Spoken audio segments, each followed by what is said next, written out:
Hi everyone, welcome to my channel physics academy classes. आज हम बात करेंगे आवेशों के निकाय के कारण विद्युत क्षेत्र की तीव्रता। जी, पिछले वीडियो में हम लोगों ने बात किया था बिंदु आवेश के कारण विद्युत क्षेत्र की तीव्रता। ठीक है, पिछले क्लास में आप देखिए वहां पर हमने क्या कहा था कि अगर कोई पॉइंट चार्ज है, सपोज करिए कि एक बिंदु आवेश है और इस बिंदु आवेश से कुछ दूरी पर अगर हमें विद्युत क्षेत्र की तीव्रता ज्ञात करनी हो तो वह तीव्रता कैसे ज्ञात करेंगे, या इस आवेश के कारण इतनी दूरी पर विद्युत क्षेत्र की तीव्रता कितनी होगी, उसका मान हम लोगों ने ज्ञात किया था पिछले वीडियो में। ठीक है, इक्वल टू वैल्यू आपको मिला था equal to Q by R square. ये फॉर्मूला आया था, इसको हमने वेक्टर के रूप में जब लिखा था तो इस तरह से हमने लिखा था। तो ये फॉर्मूला जो आप देख रहे हैं ये बिंदु आवेश के कारण विद्युत क्षेत्र की तीव्रता है। किसी एक बिंदु के कारण विद्युत क्षेत्र की तीव्रता इतनी होती है। ठीक है, यही फॉर्मूला हम अप्लाई करेंगे आज के इस अपने टॉपिक में। टॉपिक हमारा है आवेशों के निकाय के कारण विद्युत क्षेत्र की तीव्रता। मतलब हमारे पास आवेशों का एक भंडार होगा, ज्यादा सा ज्यादा आवेश होंगे और सभी आवेश मिलकर के किसी पार्टिकुलर किसी एक बिंदु पर विद्युत क्षेत्र की तीव्रता उत्पन्न करेंगे। तो कुल विद्युत क्षेत्र की तीव्रता उस बिंदु पर कितना होगा, यही आज का हमारा टॉपिक है। ठीक है, ध्यान से सुनिए। हमने कहा जो आज का टॉपिक है वो ये है कि आवेशों के निकाय के कारण, मतलब कई आवेश मिलकर के एक सिस्टम बना रहे हैं, निकाय बना रहे हैं, और सभी आवेश मिलकर के एक बिंदु पर अपनी तीव्रता उत्पन्न करेंगे। तो कितनी तीव्रता उत्पन्न होगी वह आज के टॉपिक में हम लोग पढ़ेंगे, और हर तीव्रता को ज्ञात करने के लिए हम लोग यही फार्मूला इस्तेमाल करेंगे। ठीक है, समझ में आ गया? तो कितनी तीव्रता होती है उसके लिए देखिए आपको करना क्या होगा। आपको किसी एक बिंदु पर, मान लीजिए कोई बिंदु है, इस बिंदु का अगर हम नाम दे दें मान लीजिए P, इसी पॉइंट पर आपको विद्युत क्षेत्र की तीव्रता क्या करना है, निकालना है। इसके चारों ओर बहुत सारे आवेश हैं, ठीक है, तमाम आवेश हैं, और सभी आवेश इसी पॉइंट पर विद्युत क्षेत्र की तीव्रता उत्पन्न करेंगे। तो इस पॉइंट पर सभी आवेशों के कारण कुल विद्युत क्षेत्र की तीव्रता कितनी होगी। ठीक है, इसके लिए आप इस पॉइंट के चारों तरफ अलग अलग दूरियों पर ऐसे आवेश रख दीजिए। ये सभी आवेश हैं जो इस पॉइंट से अलग अलग दूरी पर है। कोई भी आवेश इस पॉइंट से बराबर दूरी पर नहीं है। ठीक है, ऐसे ये पॉइंट हैं इसके चारों तरफ ऐसे फैले हुए हैं, और ये सब क्या है, आवेश हैं। ये सब क्या है, ये सब के सब क्या है, आवेश हैं। तो ये सभी आवेश इस पॉइंट पर कितना तीव्रता उत्पन्न करेगा। ठीक है, ध्यान दीजिए। मान लेते हैं ये जो आवेश है वो कितना, इसका मान क्या है, Q1 है। ये जो आवेश है इसका मान कितना है, Q2 है। इसका मान कितना है, Q3 कूलाम। इसका मान कितना है, Q4 कूलाम। ऐसे ही n आवेश है, क्योंकि लिखा है ना आवेशों के निकाय के कारण। इसमें फिक्स नहीं है कि 2 आवेश हैं, 3 आवेश है, 4 आवेश है, बहुत सारे आवेश हैं। ठीक, तो हम क्या करेंगे, 1 2 3 आवेश को दिखाएंगे और फिर एक आवेश n दिखा देंगे। ठीक है, तो क्या हो जाएगा, इसके चारों तरफ n आवेश स्थित हो गए। ठीक, इन आवेशों की P से अलग अलग दूरियां भी हैं। Q1 से P की दूरी R1 हो गया, इससे R2 मान लीजिए A, और ये हो गया, और ये हो गया Rn। ये हम अलग अलग इनकी दूरी यहां पर शो कर दे रहे हैं। ठीक, दूरी हो गई। अच्छा देखिएगा ध्यान से, ये जो R2 दूरी है वो Q2 आवेश से कहां तक की है, P तक की है। तो यहां पर हम लिख सकते हैं R2 P। इससे क्या होगा कि दूसरे आवेश से बिंदु P तक की दूरी हो गई, इसलिए 2P लिखा हमने, दूसरे से P तक। अगर ये 1 है तो यहाँ पर 1 से P तक की दूरी को हम क्या लिखें, P। इसी तरह इसको क्या लिख सकते हैं, इसको P। ये दूरी हो गई, ठीक। अच्छा, ये आवेश इस पर वैद्युत क्षेत्र उत्पन्न करेगा, अपनी तीव्रता अप्लाई करेगा, तो इसके द्वारा इस पर जो तीव्रता उत्पन्न होगी उसके तीव्रता की दिशा क्या होगी, इधर होगी, ऐसे, ठीक है। तो 2 के कारण P पे तीव्रता है, तो इसको आप क्या लिखोगे, E2। समझ आई बात भाई। इस दूसरे आवेश के कारण P पे तीव्रता क्या है, E2। इसी तरह पहले आवेश के कारण अगर तीव्रता निकालेंगे तो इसकी दिशा क्या होगी, ये होगी, ठीक। तो इसको आप क्या लिखोगे, E। अच्छा, ये N आवेश 4 आवेश है, तो इसके कारण यहाँ पे तीव्रता क्या होगी, तो ये इसकी दिशा हो जाएगी E।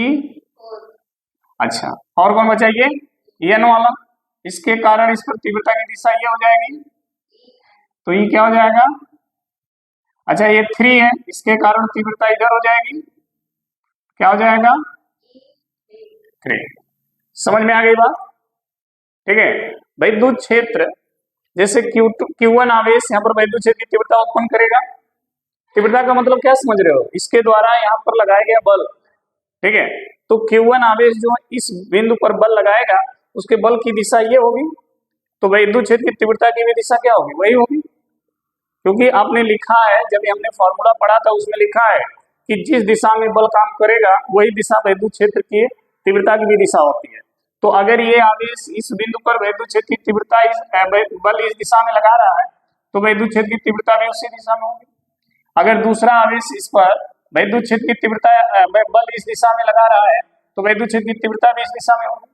मतलब जो आवेश बिंदु P पर जिस दिशा में बल लगाएगा उसी दिशा में उसकी तीव्रता होगी, ठीक है। क्योंकि वैद्युत क्षेत्र की तीव्रता क्या है, सदिश राशि है, क्या है, सदिश राशि है। तो बिंदु P पर जब हम कुल वैद्युत क्षेत्र की तीव्रता निकालेंगे ना, तो क्या करेंगे, सभी तीव्रताओं को क्या करेंगे, सदिश योग करेंगे, क्योंकि सदिश राशि को केवल सदिश के नियम से ही जोड़ा जाता है, ठीक है। वैद्युत क्षेत्र की तीव्रता कौन सी राशि है, सदिश राशि है। देखिए वेक्टर का चिन्ह लगा हुआ है, ये सदिश राशि है। तो जब भी आप इस पर कुल वैद्युत क्षेत्र की तीव्रता निकालोगे तो क्या करोगे, इन सभी का सदिश योग करोगे। क्या करोगे, सदिश योग करोगे। सदिश योग करने के बाद जो मान आएगा वही बिंदु P पर कुल वैद्युत क्षेत्र की तीव्रता हो जाएगा, ठीक है। तो यहाँ पर अध्यारोपण के सिद्धांत के अनुसार अगर हम देखें तो अध्यारोपण का सिद्धांत यही कहता है कि किसी बिंदु पर कई आवेशों के कारण कुल वैद्युत क्षेत्र की तीव्रता उन अलग अलग आवेशों के तीव्रता के सदिश योग के क्या होता है, बराबर होता है। यही अध्यारोपण का सिद्धांत कहता है। तो ध्यान दें, यहां पर हम लिखेंगे अध्यारोपण के सिद्धांत के अनुसार, अध्यारोपण के सिद्धांत के अनुसार किसी बिंदु पर कई आवेशों के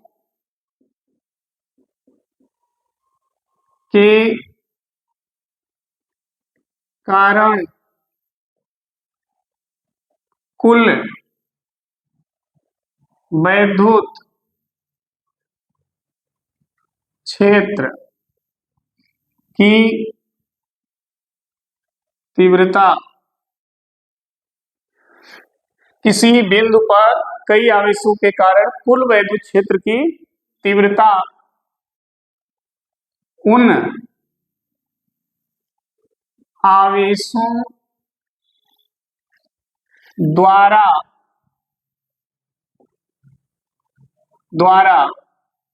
उस बिंदु पर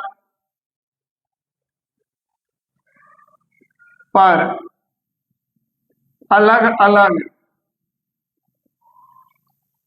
तीव्रताओं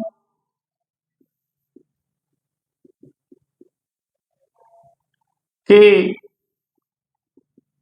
सदिश योग के बराबर होता है। ठीक है, अध्यारोपण के सिद्धांत में यही कहा गया है कि अगर किसी बिंदु पर कई आवेश मिलकर के वैद्युत क्षेत्र की तीव्रता उत्पन्न कर रहे हैं तो आप सभी तीव्रताओं का क्या करिए, सदिश योग करिए। जो उनका सदिश योग आएगा वही उस बिंदु पर कुल वैद्युत क्षेत्र की तीव्रता हो जाएगा। ठीक है, सदिश योग करना है। क्यों? क्योंकि वैद्युत क्षेत्र की तीव्रता कौन सी राशि है, सदिश राशि है। और आपको बार बार मैं बोल रहा हूं, जब राशि सदिश होती है तो उनका परिणामी जब तीव्रता निकालेंगे या परिणामी बल निकालेंगे तो केवल आप सदिश योग विधि का पालन करेंगे। बिना सदिश योग के नियम से आप उनका परिणामी या कुल वैद्युत क्षेत्र की तीव्रता या कुल वैद्युत बल आप ज्ञात नहीं कर सकते। ठीक है, तो ध्यान दीजिए, मान लिया कि बिंदु P है, ध्यान दीजिए बिंदु P है, बिंदु P पर हमें कुल वैद्युत क्षेत्र की तीव्रता निकालनी है। किसके कारण? उसके चारों ओर जो ये अलग अलग कूलाम के आवेश हैं, इन सभी आवेशों के कारण बिंदु P पर आपको कुल वैद्युत क्षेत्र की तीव्रता ज्ञात करनी है। ठीक है, तो हम क्या करेंगे, एक एक आवेश का बारी बारी से एक एक आवेश का वैद्युत क्षेत्र की तीव्रता निकालेंगे और फिर सभी का क्या करेंगे, सदिश योग कर देंगे तो P पर कुल वैद्युत क्षेत्र की तीव्रता आ जाएगा। ठीक है, तो देखिए क्या लिखेंगे, माना बिंदु P के चारों ओर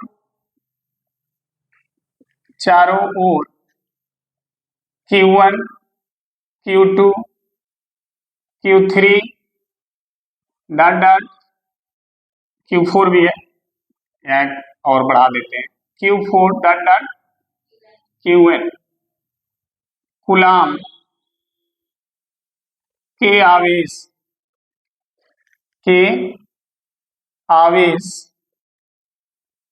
R1P R2P R3P R4P dot dot RnP दूरी पर क्या है, स्थित है। ठीक है, समझ आया? मान लिया बिंदु P के चारों ओर ये इतने इतने कूलाम के आवेश जो हैं P से इतनी इतनी दूरी पर क्या है, स्थित है। ठीक है, तो अब देखिए Q1 के कारण सभी आवेशों के कारण अगर हम वैद्युत क्षेत्र की तीव्रता निकालें या P पर कुल वैद्युत क्षेत्र की तीव्रता निकालें तो देखिए बिंदु P पर इन आवेशों के कारण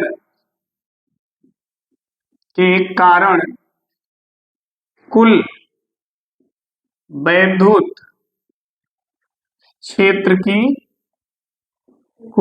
क्षेत्र की तीव्रता। ठीक है, बिंदु P पर ये जितने आवेश हैं इन आवेशों के कारण कुल वैद्युत क्षेत्र की तीव्रता किस नियम से निकालेंगे, अध्यारोपण के सिद्धांत के अनुसार क्या करना है, सबका सदिश योग करना है। तो सदिश योग क्या कहता है, वेक्टर E बराबर हो जाएगा vector E1 plus vector E2 plus vector E3 plus vector E4 plus dot dot vector En। जितनी भी ये तीव्रताएं हैं देखिए सब सदिश राशि हैं, सब पे वेक्टर लगा होगा, इन सभी को क्या करेंगे आप, सदिश योग करेंगे, सबको जोड़ेंगे, ठीक है। तो सबका जो कुल योग आएगा वही बिंदु P पर कुल वैद्युत क्षेत्र की तीव्रता हो जाएगा, ठीक है। अब E1, E2, E3, E4, En का मान कितना कितना होगा, तो ध्यान दीजिए ये फॉर्मूला एक एक आवेश के लिए लागू करेंगे। मान लीजिए अगर हम Q1 आवेश के लिए फॉर्मूला लागू करें तो सभी आवेशों को भूल जाइए, कुछ समय के लिए ध्यान दीजिएगा, सभी आवेशों को आप भूल जाइए, केवल देखिए इस आवेश को और इस बिंदु को P को, तो यह आवेश और यह बिंदु P ऐसे ही दिखेगा, दिखेगा ना। जैसे ये आवेश अपने से r दूरी पर इस बिंदु पर इतना वैद्युत क्षेत्र उत्पन्न कर रहा है, उसी तरह ये भी आवेश अपने से इतनी दूरी पर बिंदु P पर जो वैद्युत क्षेत्र उत्पन्न करेगा उसका भी मान इसी सूत्र से निकलेगा। मान लो अगर ये Qn है और ये मान लो P है और ये पॉइंट है 1P, ये दूरी है, तो फार्मूला क्या बनेगा, यही बनेगा, दूरी क्या है 1P, फिर जाएगा 1 और आवेश क्या था Q1, क्या क्या हो जाएगा, और इस दिशा में एकांक सदिश क्या होगा R1P। देखिए सही है, समझ आई बात। हमने कहा कि जब यहाँ Q आवेश था तो Q आवेश क्या किया, अपने से R दूरी पर वैद्युत क्षेत्र की तीव्रता इतना उत्पन्न कर रहा है, ठीक, समझ आई बात।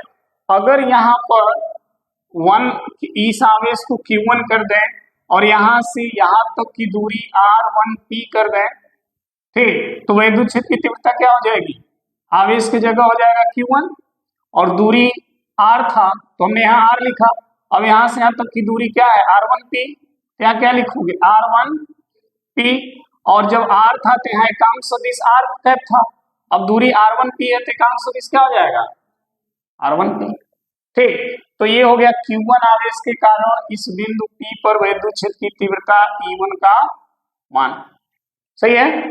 तो E1 का मान मिल गया आपको, तो यहाँ पे रखेंगे कि Q1 अपान R1P का स्क्वायर इंटू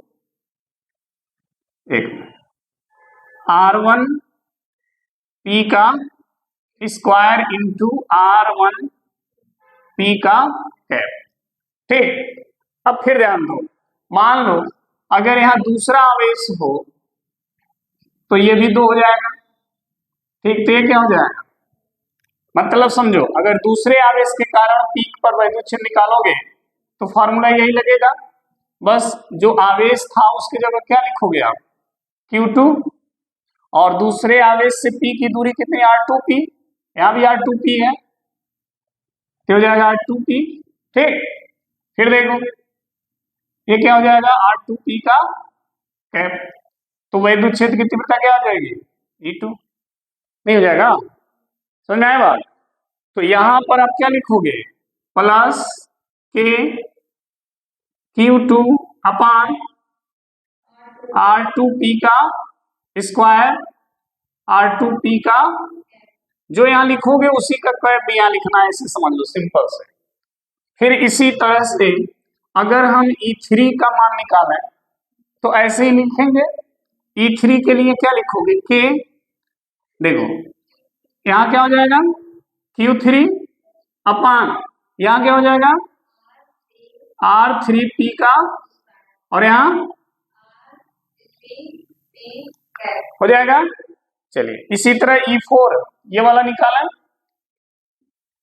कि Q4 हो जाएगा अपान R4P का स्क्वायर R4P का कैप हो जाएगा, ठीक, प्लस डॉट डॉट, इसी तरह En का मान निकालेंगे, तो En का जब मान निकालेंगे तो इसके लिए हम यहाँ पे लिखना है हमको, चलिए यहाँ पे लिख दे रहे हैं, तो En का मान क्या हो जाएगा K, ठीक, यह हो जाएगा Qn अपान RnP का स्क्वायर इंटू RnP का कैप, होगा कि नहीं होगा, ठीक है।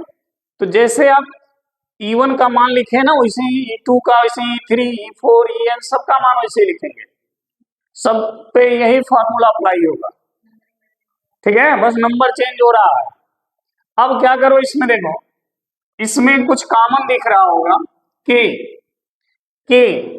देखिए सब में कॉमन है, तो के को बाहर कर दीजिए, ठीक। और सबको जोड़ना है तो सिग्मा, बड़ा सिग्मा का यहाँ साइन लगा दीजिए, ठीक है, बड़ा सिग्मा का साइन लगा दीजिए। ये सिग्मा क्या करेगा, सबको जोड़ लेगा, ठीक है। अब कैसे जोड़ेगा वो चीज देखिए, पहले देखिए क्यू, क्यू का नंबर क्या है, चेंज हो रहा है, 1 2 3 4 हो रहा है, तो जिसका मान चेंज हो रहा है उसको आई से डिनोट कर दीजिए, आई अपान। फिर देखिए नीचे आर की वैल्यू देखिए, दूसरी राशि जो है पी है वो सब में है, पहला मान बदल रहा है 1 2 3 4 बदल रहा है, तो जो बदल रहा है उसको क्या लिखना है, आई, और जो कांस्टेंट है जो नहीं बदल रहा है वो वही रहेगा, उसके ऊपर 2 घात है, यहाँ 2 घात कर दीजिए, ठीक। फिर देखिए कैप वाले में क्या बदला है, पहला मान बदल रहा है, पी सब में कॉमन है, तो क्या हो जाएगा, आर आई का कैप, समझ आ गया। अब ध्यान देना यहाँ पर, जो मान बदल रहा है वो कहां से कहां तक बदल रहा है, 1 से लेकर n तक, 1 से लेकर n तक। तो यहाँ लिखिए आई का मान जो बदल रहा है एक से लेकर के कहां तक बदल रहा है, तो n तक, समझ आई बात। तो नीचे लिख दिया आई बराबर 1 और ऊपर लिख दिया आई बराबर n, मतलब आई का मान 1 से स्टार्ट होगा और आई का मान कहां तक जाएगा, n तक। मान लीजिए 4 आवेश होते, इसमें n आवेश ना होते, 4 आवेश होते, तो आई का मान 1 से लेकर आई का मान कहां तक, 4 तक। अगर 10 आवेश होते तो आई का मान 1 से लेकर आई का मान कहां तक, 10 तक, ठीक है। और वो मान यहाँ रखते चले जाएंगे, सबको जोड़ देगा वो। तो ये जो फॉर्मूला निकल के आया है ये हो गया, कई आवेशों के कारण या बाहुल्य आवेशों के कारण किसी बिंदु पर विद्युत क्षेत्र की तीव्रता, ठीक है, ध्यान दीजिएगा। ये जो मान निकल के आया है वो क्या है, आवेशों के निकाय के कारण किसी बिंदु पर विद्युत क्षेत्र की तीव्रता हो गया। तो प्रश्न जो पेपर में आता है वो ऐसे नहीं आता, सीधे ऐसे भी आ सकता है कि आवेशों के निकाय के कारण किसी बिंदु पर विद्युत क्षेत्र की तीव्रता ज्ञात कीजिए, या आ जाता है बाहुल्य। बाहुल्य मतलब क्या होता है, बहुत से, बाहुल्य मतलब बहुत से आवेशों के कारण किसी बिंदु पर विद्युत क्षेत्र की, तब भी यही करना है, इसमें बहुत से आवेश हैं, तो चाहे बाहुल्य आवेशों के कारण विद्युत क्षेत्र की तीव्रता पूछे या आवेशों के निकाय के कारण विद्युत क्षेत्र की तीव्रता पूछे, या मान लीजिए ये भी लिख सकता है कि किसी बिंदु के चारों ओर Q1 Q2 Q3 dot dot इतने कूलम के आवेश हैं, तो उसके कारण उस बिंदु पर विद्युत क्षेत्र की तीव्रता ज्ञात कीजिए। तो जब आप देखिए 1 2 से अधिक आवेश हो रहे हैं तो क्या हो गए, बहुल आवेश हो गए। जब 1 2 से ज्यादा आवेश हो जाते हैं तो क्या हो गए, बहुत से आवेश हो गए, और जब बहुल आवेश हो गए तो तुरंत यही फॉर्मूला आपको लगाना, ठीक है। एक आवेश के कारण विद्युत क्षेत्र की तीव्रता तो ऑलरेडी हम लोग पढ़े हैं, जब 1 से ज्यादा आवेश होते हैं 2 3 4 5 6 10 अनंत तक, तब आपको समझ में आना चाहिए कि यही जो हेडिंग हमने पढ़ा ना, इससे जो फॉर्मूला निकला वही फॉर्मूला आपको अप्लाई करना है, ठीक है। या तो डायरेक्ट फॉर्मूला लगाइए, या तो एक एक आवेश के कारण उस बिंदु पर विद्युत क्षेत्र की तीव्रता निकाल करके उस सबको क्या करिए, सदिश योग द्वारा जोड़ दीजिए, तो परिणामी विद्युत क्षेत्र की तीव्रता आ जाएगा। और नहीं तो डायरेक्ट ये फॉर्मूला लगा दीजिए, तब भी आप किसी एक बिंदु पर कई आवेशों के कारण विद्युत क्षेत्र की तीव्रता मिल जाएगा, ठीक है। तो ध्यान रखिए, चाहे आवेशों के निकाय के कारण पूछे या बहुल्य आवेशों के कारण पूछे, दोनों का मतलब, दोनों का अर्थ क्या है, एक ही है, सेम है, ठीक है। कोई डाउट नहीं, चलिए बहुत अच्छा। तो ध्यान दीजिएगा, अगर आपको ये समझ में अच्छे से आया तो कमेंट करके जरूर बताएं, लाइक सब्सक्राइब करना ना भूलिए, ठीक है। बस फिर अगला वीडियो लेकर मिलेंगे, तब तक के लिए धन्यवाद।